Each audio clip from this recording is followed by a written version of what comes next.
хуулийн хууль одоо 2-3 төсөл зориулж ийм хууль баталгаар орж исэн байгаа. Зарчмын хувьд бол ингээд төслүүдэд зориулдаг биш. Ганц 2 төсөл зориулсан хууль биш. Энэ босод санхүүжилтийн төсвийн өөр босод их үүсрүүдэд зохицуулж бол олон зүйтэй байгаа. Тэгээд энэ төслөөс 3 төсөл байсан. Газрын тосны тэгээд Эрдэнэ бүрэнгийн цахилгаан станц сэлб дэд төв гэдэг ажлын хэсгээс сэлб дэд төвийг хассантай холбогдуулаад энэ хуулийн нэг удаагийн хуулийн нэрийг нь өөрчлөлтөөр болон санал гаргасан. Өөрөөр хэлбэл газрын тос болон Эрдэнэ бүрэнгийн усан цахилгаан станц нь зээлээр санхүүжиж байгаа. Сэлб одоо хасагдж байгаа сэлб дэд төвтэй холбоотой санхүүжилт нь бол зээлийн босод хэрэгслүүдийг ашиглаж исэн учраас энэ нэрийн гадаад зээллэг гэдэг байдлаар оруулсан. Тэгэд энэ төсөл нь хасагдсан учраас зээл гэдэг байдлаар өөрчлөлт санал гаргасан боловч ажлын хэсгээр дэмжигдээгүй. Тэгэхээр одоо энэ нэртэйгээ уялдуулаад ажлын хэсэг дээр бас гарч ирсэн санал байгаа. Өөрөөр хэлбэл зээллэг гэдэг нь өрийн удирдлагын тухай хуулийн 4.1.15-аар засгийн газрын өрийн баталгаанаас бусад өрийн хэрэгслээр дамжуулан өр үүсгэхийг зээллэг гэж хэлээд байгаа. Гэтэл нэрэнд нь байхгүй зүйлийг 5-4 дээр дунд хугацааны олон улсын банк санхүүгийн байгууллага болон хөгжлийн түнш орнуудын санхүүжилтээр хэрэгжих төсвийн орлогоороо хөрөнгө оруулалтын зардлаа бүрэн нөхөх боломжтой эдийн засгийн үр ашиг бүхий хөгжлийн төсөл арга хэмжээг Монгол улсын хөгжлийн банкаар дамжуулан санхүүжүүлж болох бөгөөд төслүүдийг хэрэгжүүлэхэд засгийн газрын өрийн баталгаа гаргаж болно гэдэг. Өөрөөр хэлбэл нэрэнд нь байхгүй зүйлийг энэ 5-4 дээр нэмж оруулж ирж байгаа. Тэгэхээр энийг бол хасуулъя гэдээ бас ажлын хэсгээр чадаагүй. Тэгэхээр улсын хурлын гишүүд бас энийг анхаарна биз. Тэгэд энэ тал дээр яагаад ийм нэрэнд нь байхгүй зүйлийг ийм заалт оруулж ирж байгаа юм бэ? Ажлын хэсгээс энэ дээр тайлбарлаж.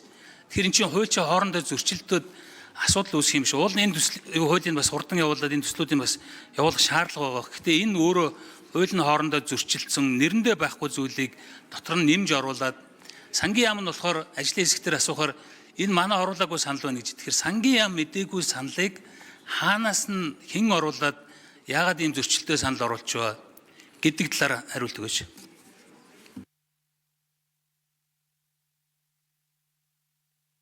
За хариулъя хариулах уу? Ажлын хэсэг. Алдарж авах ажлын хэсэг ахлагч. Жокгүй алдарж авах гişүү асуултанд хариулъя. Ажлын хэсэг ахлагч. За их төвшин гişний асуултанд хариулъя. Энэ саяны асуудлаар бид байнгын орондорс нэлээд өргөн хилцүүлэг хийсэн. За яагаад гадаад зээллэгийн гэж нэрлсэн бэ? Яагаад гадаад зээлийн гэж нэрлэв гэдэг асуудал дээр одоо манай их хурлын зарим гишүүд асуудал тавьсан. За манай хэрэгжиж байгаа 2 төсөл нь өөрөө зээлийн хөрөнгөөр санхүүжиж байгаа нь бол үнэн.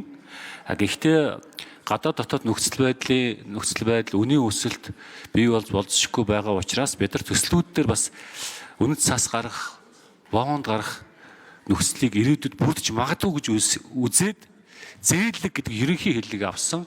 За ингэснээр энэ төсөл бүрэн амжилттай хэрэгжих одоо болцоог нэгт бүрдүүлнэ гэж харж байгаа.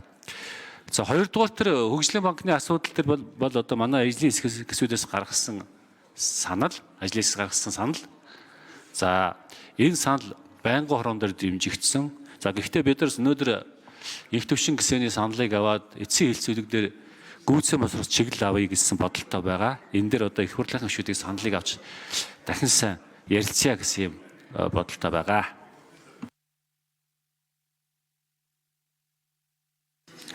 За дашцэргийн их төвшин гишүүн тодруулъя. За гүйцэн боловсруул энэ 5-4 тэр нэрэн дээр байхгүй засгийн газрын өрийн баталгаа гаргах зохицуулт эргэж харъя гэсэн баярлалаа. Тэгээд энэ сая алдарч авахлан ажлын хэсгийн ахлагчийн ярианаас болохоор 2 төслөөс асууя. Энэ газрын тосны үйлдвэр тэгээд Эрдэнэ бүрэнгийн усан цахилгаан станц дээр энэ зээлийн гэрээнээс гадна саяын байдлаар өрийн бусад хэрэгслүүд бонд гаргах гэдэг юм уу? Засгийн газрын өрийн баталгаагаар өөр санхүүжилт хийх ийм одоо төлөвлөгөө байгаа. Энэ талаар төсөл тус бүрээр газрын тос Эрдэнэ бүрэн төсөл хариуцсан хүмүүс мэдээлэл өгөөч.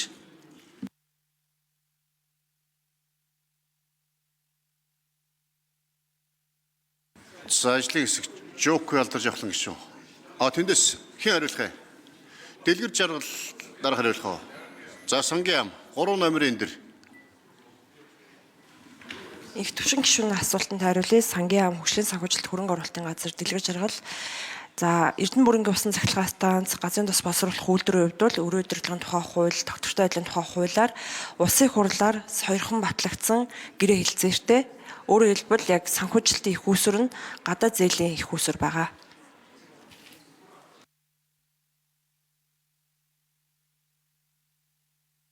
За ажлын хэсэг гишүүдийн асуултанд гүйцэд нэлээд тийм үү бодиттой хариулт өгмөр байна. Хангалттай биш учраас гишүүдэд олон дахин тодруулж штэ. Тийм дашцэргийн төвшин гишүүн тодруулъя. Тодруулах гэдэг шалтгаан нь ажлын хэсгийн ахлагчийн ярьсан сангийн яамны ярьсан хоёр зөрөөд байгаа байхгүй. Хэрвээ юу сангийн яам болохоор энэ хоёр төслөл зээлээр санхүүжүүлнэ өөр одоо асуудал байхгүй гэж энд. Гэтэл ажлын хэсгийн ахлагч маань болохоор энэ өөр санхүүгийн одоо хэрэгслүүдээр энэ төслийг нэм санхүүжүүлж магадгүй гэсэн юм буруу ойлголтууд өгөөд энэ. Тэгэхээр аль нь зөв юм бэ гэдэг тагалахад аягүй хэцүү болчиход байна л да. Хин хариулах хэрэгтэй. Ажлын хэсгийн ахлагч шал өөр юм яриад байна. Сангийн яамын төсөл хариуцсан хүмүүсүүд нь өөр юм яриад байна. Тэгэхээр яг энийг хин зөв яриад байгааг бас улсын хурал дээр зөв мэдээлэл өгөөч. Тэгээ хурлын гишүүдийн асуусан асуултанд үнэн зөв бодиттой хариулт мэдээлэл өгөх ёстой. Хэрвээ худлаа мэдээлэл өгөх юм бол худлаа мэдээлэл өгсөн албан тушаалтан бас хариуцлах хүлээх хуулийн заалттай шүү. Ажлын хэсгийн гишүүдээ. За 3 номерын микрофон. Сангийн ам. Солонгийн тулах сангийн амны санхүү бодлогын зэн дарга. Гишүүний асуултанд хариулъя.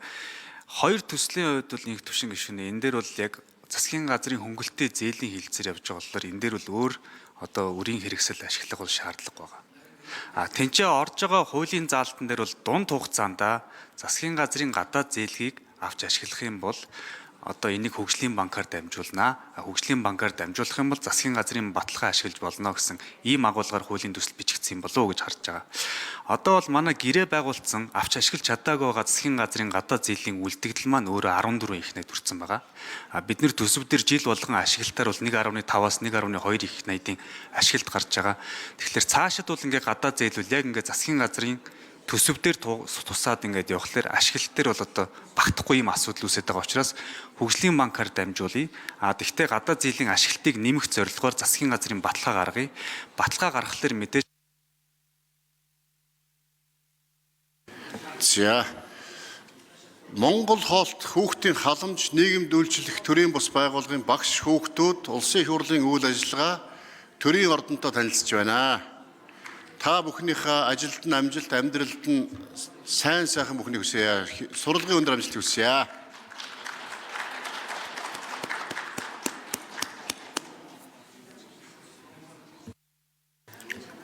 За Баатар Живийн мөнх соёл гишүүн.